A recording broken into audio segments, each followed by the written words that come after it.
சிவசங்கரியின் 47 நாட்கள். அத்தியாயம் 26 தொடர்ச்சி. அவன் நீட்டின புகைப்படத்தை பார்த்து, முகமும் கண்களும் சிரிக்க நிற்கும் இந்த பெண்ணா ஆபத்தில் இருக்கிறாள் என்று உமாகாந்தன் அதிர்ச்சியடைந்தான். அவனுக்கு நம்புவது ரொம்ப கஷ்டமாக இருந்தது. ஆனால் விஷாலிதான் வைஷாலி என்பது புரிந்ததால் ஆள் மாறாட்டம் இல்லை என்று தெரிந்து கொண்டான். எப்போ கல்யாணமாச்சு? சந்துரு சொன்னான். மாப்பிள்ளை என்ன பண்றார்? சந்துரு மாப்பிள்ளையின் பெருமையை நீளமாய் சொல்லி நிறுத்தினான். சந்துரு பேச பேச உமாகாந்தனுக்கு இந்த பெண்ணும் தான் தேடும் பெண்ணும் ஒன்றா என்ற சந்தேகம் மீண்டும் எழுந்தது. எதுக்கு இத்தனை விவரமெல்லாம் கேட்குறேன்னா, ஊருக்கு போன போது அவங்க பெட்டி ஒன்று நியூயார்க்கில் இடம் மாறி தவறி போயிடுத்து. ஃப்ரம் அட்ரஸ் பார்த்து எங்ககிட்ட அனுப்பியிருக்காங்க. நீங்கள் வந்து அந்த பெட்டி உங்கள் தங்கை மாப்பிள்ளையோட தானா அப்படின்னு சொன்னால் நாங்கள் திரும்ப அவங்களுக்கு அனுப்பிச்சிடுவோம். தங்கை அட்ரஸ் இருக்கா? எடுத்துகிட்டு என்னோட கார்லேயே கிளம்புங்களேன், நாளைக்கு திரும்பிடலாம். இப்படி நடக்குமா? இது சாத்தியமா என்பதெல்லாம் எந்த ஆதிச்சபுரத்து வாசிக்கு அலசி பார்க்க தோன்றும். சந்துருவும் நம்பினான். மாப்பிள்ளை லெட்டரில் ஒன்றும் இதை பற்றி எழுதலையே சார். வீணா நீங்கள் கவலைப்படக்கூடாதுன்னு எழுதாமல் இருந்திருக்கிறாம் இல்லையா? அதுவும் சரிதான். 2 வேஷ்டி சட்டைகளையும் குமாரின் அலுவலக விலாசம் கொண்ட கடிதத்தையும் எடுத்துக்கொண்டு அம்மாவிடம் விடை பெற்ற பின் சந்துரு புறப்பட்டான். இதன் தொடர்ச்சி அடுத்து அத்தியாயமான 27 தொடர்ந்து வாசிப்போம். அத்தியாயம் 27. 41வது நாள். காலை மணி 9. ஜெமினி சர்க்கிளில் இருந்த அமெரிக்கன் கான்சுலேட்டின் ஓர் அறையில் சந்துருவும் உமாகாந்தனும் பட்டாச்சாரியாவின் வரவுக்காக காத்திருந்தனர். ஆண்டர்சனுடன் அவர் நேராக ஏர்போர்ட்டிலிருந்து கான்சுலேட்டுக்கு வருவதாக ஃபோன் செய்துவிட்டார். முதல் நாள் இரவு 10 மணிக்கு சென்னைக்கு வந்த பிறகு சந்துருவை ஒரு ஹோட்டலில் இரவு தங்கச் செய்து காலையில் அவனோடு கான்சுலேட்டுக்கு வந்துவிட்டான் உமாகாந்தன். பட்டாச்சாரியா, ஆண்டர்சன், உள்ளூர் அமெரிக்க கான்சல் எல்லோருமாய் அறைக்குள் வந்தார்கள். அவர்கள் விரைவாக பேசின ஆங்கிலம் முழுமையாக புரியாவிட்டாலும் என்னவோ பெரிய விஷயத்தை பற்றி பேசுகிறார்கள் என்பது மட்டும் சந்துருவுக்கு தெளிவானது. என்ன விஷயமாக இருக்கும்? பெட்டி பார்க்கணும், அது இதுன்னாரே இவர். அதெல்லாம் இல்லையா? உமாகாந்தனிடமிருந்து முழு தகவலையும் தெரிந்து கொண்ட பின் உண்மை விவரத்தை சந்துருவிடம் சொல்லச் சொன்னார் பட்டாச்சாரியா. உமாகாந்தன் சொன்னான். சந்துரு பதறினான். என் தங்கை லெட்டர் கொடுத்துருக்காளா? எங்க சார்? ஆபத்துன்னா? அண்ணா காப்பாத்துன்னா? இருக்காது சார், ஏதாவது தவறு இருக்கும். மாப்பிள்ளை நல்லவர், நேத்து கூட லெட்டர் வந்திருக்கு, நீங்கள் தான் பார்த்தேளே. அவ சந்தோஷமாக இருக்கா சார். உங்கள் விலாசம் அதில் சரியாக இருக்கிறதே மிஸ்டர் சந்துரு. பெயர் வேறு வைஷாலி. அது உங்கள் தங்கையை தவிர வேறு யாராய் இருக்க முடியும்? ஆமாம், அது விஷாலி தான். உங்கள் தங்கையை காப்பாற்ற நாங்கள் எல்லா முயற்சிகளையும் எடுக்க தயாராகியிருக்கிறோம். நீங்கள் கவலைப்படாதீர்கள். அவன் விலாசம் எங்கே? சந்துரு கொடுத்தான். இது வீட்டு விலாசம் இல்லை, குமாரோட ஆஃபீஸ் விலாசம். வீடு மாறப்போகிறோம், மாறின பிறகு புது அட்ரஸ் எழுதுறேன் நான். அட்ரஸை வாங்கி பார்த்தார் ஆண்டர்சன். இவான்ஸ்டன் விலாசம். என்ன பண்ணலாம் என்றார் பட்டாச்சாரியா. சந்துரு சொன்ன விவரங்களிலிருந்து 2 விதமாக இருக்கலாம் என்று தோன்றியது. ஒன்று, அந்த குமார் யமகாதகனாய் இருக்கலாம். இங்கே நல்லவன் போல நடித்துவிட்டு அங்கு போய் தன் சுயரூபத்தை காட்டியிருக்கலாம். அவ்வளவு படித்த பையன் எதற்காக சின்ன பெண்ணான படிக்காத கிராமத்து விஷாலியை அவசரமாய் மணந்து கொள்ள வேண்டும்? 2, இந்த விஷாலிக்கு மூளை கோளாறு உள்ளவளாக இருந்து புது தேசம், புது சூழ்நிலை கண்டு மிரண்டு இப்படி நடந்து கொண்டிருக்கலாம்.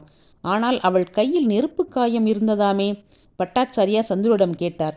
உங்கள் தங்கைக்கு இங்கு இருக்கும்போது கையில் ஏதாவது காயம் உண்டா? கிடையாது சார், பட்டு மாதிரி அவள் கை இருக்கும். இதோ இந்த படத்தில் பாருங்கோ, அவள் கை எத்தனை அழகாக இருக்குது. வாஸ்தவந்தான். தாமரை இதழ்கள் விரிந்த மாதிரி மருதாணி பூசின விரல்களில் ஐஸ்கிரீம் பிடித்து கொண்டு விஷாலி நின்றிருந்தாள். இத்தனை சந்தோஷமாக இருக்கும் பெண் ஆபத்து காப்பாத்து என்று சொல்ல வேண்டிய அவசியம் என்ன? ஆண்டர்சன் பேசினார். எனக்கென்னவோ நாம் 6 அமர்ந்து யோசிக்கும் நேரத்தில் சிகாகோ FBI தெரியப்படுத்தினால் இந்த விலாசத்தில் உள்ள குமாரை நன்கு கண்காணித்து நமக்கு தெரிவிப்பார்கள் என்று தோன்றுகிறது. என்ன சொல்கிறீர்கள்? பட்டாச்சாரியா சம்மதித்தார். ஆண்டர்சனுக்கு இந்த விஷயம் பத்திரிகைக்கு போகக்கூடாது என்பது நன்றாய் தெரியும். கவனமாய் வேலை செய்பவர், பயப்பட வேண்டாம். விவரம் வரும் வரையில் என்ன பண்ணலாம்? சந்துருவை பார்த்தார். 8 முழ வேஷ்டியும் சட்டையும் செருப்புமாய் இருந்தான். உண்மையிலேயே விஷாலி ஆபத்தில் இருந்தால் இந்த சந்துரு அங்கு போய் அவள் முன் நிற்பதுதான் அவளுக்கு மன அமைதியை தரும் என்று நினைத்தவர், இவரை அழைத்து போய் ரெடிமேட் உள்ளன் ஷூட் ஒன்று, ஓவர் கோட், ஸ்வெட்டர், உள்ளன் சாக்ஸ், ஷூ எல்லாம் இன்றே வாங்கி தயார் செய்து விடுங்கள். எந்த நிமிஷமும் இவர் US புறப்படும்படி இருப்பது நல்லது என்றார் உமாகாந்தனிடம். அவர் சொன்னபடியே பிற்பகலுக்குள் சந்துருவின் பயணத்துக்கு தேவையான பொருட்களை வாங்கி முடித்ததும் அவர்கள் மீண்டும் கான்சுலேட்டுக்கே வந்தார்கள். சந்துரு மனசுக்குள் அதிர்ந்து போனாலும் இத்தனை பேர் நமக்காக பாடுபடும்போது நாமும் தைரியமாக இருந்து நம்மாலான உதவிகளை செய்ய வேண்டும் என்று முடிவோடு இருந்தான். அமெரிக்காவிலிருந்து தகவல் வந்துவிட்டால் எந்த நிமிஷமும் சந்துரு கிளம்புவதற்கு ஏதுவாய் ஆண்டர்சன் டிக்கெட், விசா முதலியவற்றை கவனித்த நேரத்தில் சந்துருவுக்கு பாஸ்போர்ட்டை தயார் பண்ணும்படி உத்தரவிட்டார் பட்டாச்சாரியா. இங்கிருந்து புறப்பட்டு போய் தங்கையை கையோடு அழைத்து வருவதுதான் சந்துருவின் பயணத்தின் குறிக்கோளாக இருக்குமாதலால் அமெரிக்கா அவன் பயணச் செலவுகளை ஏற்கும் என்றும் ஆண்டர்சன் கூறினார். 2 நாளில் திரும்பி ஆதிச்சபுரம் போகாவிட்டால் அம்மா பயப்படுவாளே என்று சந்துரு தெரிவித்ததும் அதற்கும் பட்டாச்சாரியா வழி சொல்லிக் கொடுத்தார். விஷாலியின் பெட்டியை பம்பாய்க்கு கொண்டு போய் கொடுத்து விடுங்கள், நாங்கள் அனுப்புகிறோம் என்று கான்சுலேட்டில் சொன்னதால் நான் பம்பாய் போய்விட்டு 1 வாரத்தில் வந்து விடுவேன், ஊருக்கு திரும்பி வந்து மற்ற விவரங்களை சொல்கிறேன் என்று கடிதம் எழுதி போட்டான். பெட்டியையாவது பம்பாயில் கொண்டு கொடு என்று கான்சுலேட்டில் சொல்வதாவது என்று அம்மாவோ அல்லது வேறு யாருமோ சந்தேகப்பட மாட்டார்கள் என்பது சந்துருவுக்கு தெரியும். கிராமவாசிகளுக்கு அத்தனை தூரம் உலக ஞானம் ஏது? இதன் அடுத்த அத்தியாயம் 28. 42வது நாள். விஷாலிக்கு ஒன்றுமே பிடிக்கவில்லை. ஜுரம் வரும்போல உடம்பு வலித்தது.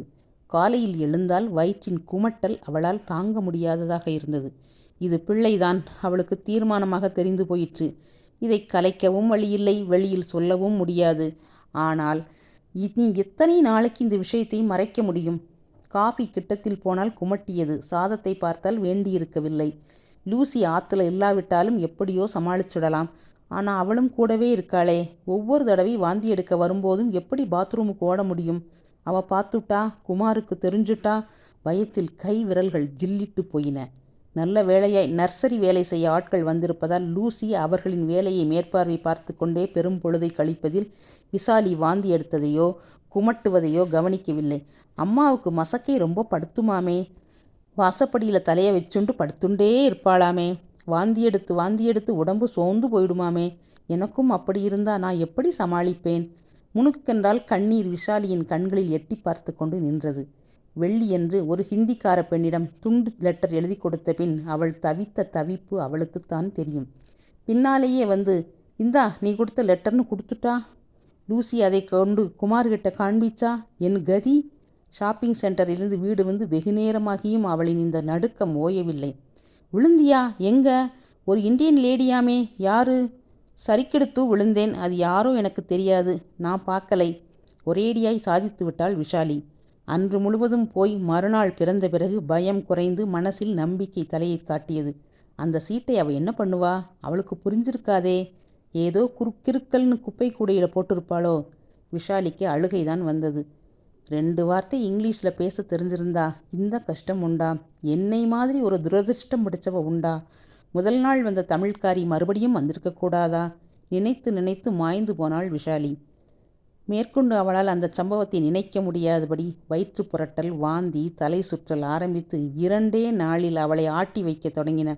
நான் என்ன பண்ணுவேன், பயமா இருக்கே என்று சதா மனசுக்குள் புலம்பத் தொடங்கினாள். இன்று மதியம் சாப்பிட லூசி கூப்பிட்ட போது தலையை தொட்டு காட்டி வலிக்கிறது, சாப்பாடு வேண்டாம் என்று சைகை காட்டினாள். அன்று மாலை குமார் ஆஃபீஸிலிருந்து வந்தவுடன் கவலையுடன் லூசி, வைஷாலி சரியாகவே இல்லை ஹனி, என்னவோ அவளை படுத்துகிறது, சொல்ல மறுக்கிறாள். நேற்றும் சாப்பிடவில்லை, இன்றும் வேண்டாம் என்று சொல்லிவிட்டாள். வெறும் ஜூஸ் மட்டும் நிறைய குடிக்கிறாள். நீ வேண்டுமானால் நிதானமாக பேசிப்பாரேன். யோசிக்க யோசிக்க நாம் தப்பு பண்ணிட்டோமோன்னு தோணுது. குமார், அவளுக்கு மனசில் நிச்சயமாய் சந்தோஷம் இல்லை என்றே நினைக்கிறேன். எவ்வளவு தூரம் நமக்கு உதவியாக இருக்கப் போகிறாள் என்பதிலும் எனக்கு சந்தேகப்பட தோன்றுகிறது என்று ஒருவித சலிப்புடன் சொல்லவும் மாடி ஏறி விஷாலியின் அறைக்குள் எரிச்சலுடன் நுழைந்தான் குமார். லூசியின் வற்புறுத்தலுக்காக பாலை குடித்தபின் கஷ்டப்பட்டு அடக்கி வைத்திருந்தது. அப்போதுதான் சத்தமில்லாமல் பாத்ரூமில் வாந்தி எடுத்து கொண்டிருந்தாள் விஷாலி. என்ன விஷாலி உடம்புக்கு? குமார் தடக்கென்று கதவை திறந்து கொண்டு வருவான் என்று விஷாலி எதிர்பார்க்கவில்லை. பதில் சொல்ல தெரியாமல் அழுகை மட்டும் வெடித்து கொண்டு வர புடவை தலைப்பை வாய்க்குள் திணித்து கொண்டாள். என்ன விஷாலி, வாந்தியா எடுத்த? ஏன், வயிறு சரியில்லையா? வாயால் ஒன்றுமே பேசாமல் பொங்கி பொங்கி விஷாலி அளவும். என்னாச்சு இவளுக்கு? நிஜமாகவே உடம்பு சரியில்லையா, இல்லை மாய்மாலம் பண்ணுறாளா? லூசி சொன்ன மாதிரி இவளால் நமக்கு உபயோகம் இருக்கிறதுக்கு பதிலாக தலைவேதனை தான் அதிகம் இருக்குமோ என்று நினைத்ததும் குமாருக்கு கோபம் மூண்டது. என்னடி? கேட்கிறேனே, பதில் சொல்லேன். அடிக்குரலில் அதட்டினான். என்னவென்று சொல்வாள் விசாலி? கையும் களவுமாய் பிடிபட்டாயிற்று. இனி என்ன சொல்லி என்ன? இவனுக்கு தெரியக்கூடாதுன்னு நினைச்சேன். பார்த்துட்டான். உண்மை தெரிஞ்சா என்ன பண்ணுவான்? தவிப்பான். இல்லை, என்னை கொன்னாலும் சரி, இவன் கிடந்து தவிக்கட்டும். அழுகையை நிறுத்தி ஒருவித குரூர வெறியுடன் குமாரை பார்த்தாள் விஷாலி. நான் பிள்ளையாண்டிருக்கேண்டா, புரியல என்றால் பல்லை கடித்துக்கொண்டு. பாய்ந்தான் குமார். ஒரு கையால் அவள் முடியை பிடித்து கொண்டு மறுகையால் ஓங்கி 2 கன்னத்திலும் அறைந்து, விளையாடாதே சனியனே, பொய் சொல்லாதே என்று உருமினான். விசாலி அழவில்லை, சிரித்தாள். அவளுக்கு இருந்த மனநிலையில் எல்லாமே மறத்து போய்விட்டது. சொல்லுடி, நிஜத்தை சொல்லு. என்னை அடிச்சா மட்டும் நான் பிள்ளையாண்டிருக்கிறது இல்லைன்னு ஆயிடுமா? அடி பாவி, எத்தனை நாளாகி இருக்கு, ஏன் என்கிட்ட சொல்லலை? லூசி பார்க்க முடியாத இடமான உள்துடையில் தன் ஆத்திரம் தீர பல முறை கிள்ளி அவள் மண்டையில் குட்டி அவளை உலுக்கினான். 44 நாள். இவளை என்ன செய்தால் தேவலை? குமார் என்று கீழிருந்து லூசியின் குரல் கேட்டது. ஒழுங்காயிரு, அவளுக்கு தெரிஞ்சுதோ உன்னை தொலைச்சிடுவேன் என்றவன் கீழே போனான். அன்று பூராவும் இவள் கர்ப்பத்தை லூசிக்கு தெரியுமுன் எப்படி கலைப்பது என்று எண்ணி எண்ணி கலங்கினான். இதன் தொடர்ச்சி அடுத்த பகுதியில். நன்றி. சப்ஸ்கிரைப் செய்து கொள்ளுங்கள் நண்பர்களே.